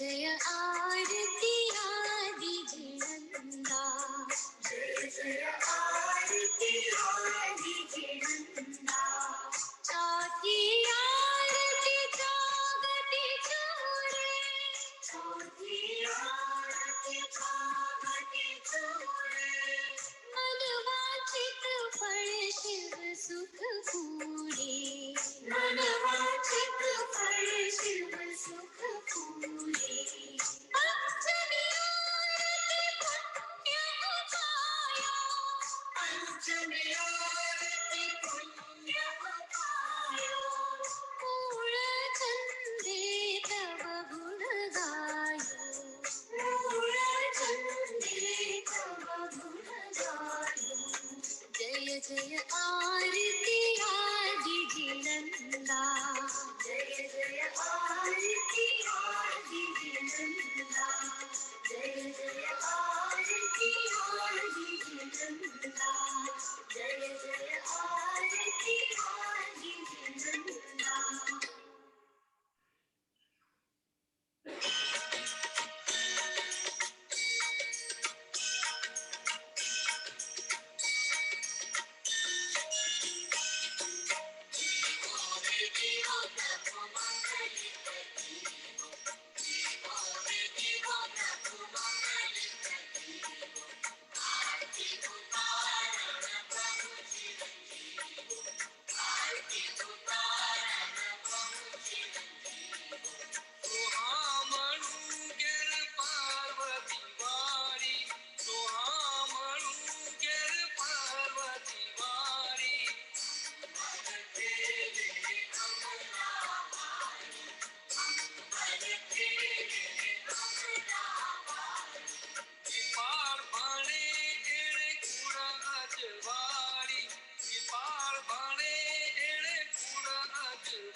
बोलो बोलो माल स्वामी भगवान की जय चिन्ह शासन देव की जय Thank you everyone to joining with the pravachan. Thank you very much. Thank you. Thank you very and much. happy Thank new you. year to everyone. કેમ Thank છો? you everyone. સતીશભાઈ, જય બરાબર છે જિનેન્દ્ર સતીશભાઈ? બધાને, ભારતીબેન. જય જિનેન્દ્ર Jai માલતીબેન. Jinendra. જય જિનેન્દ્ર.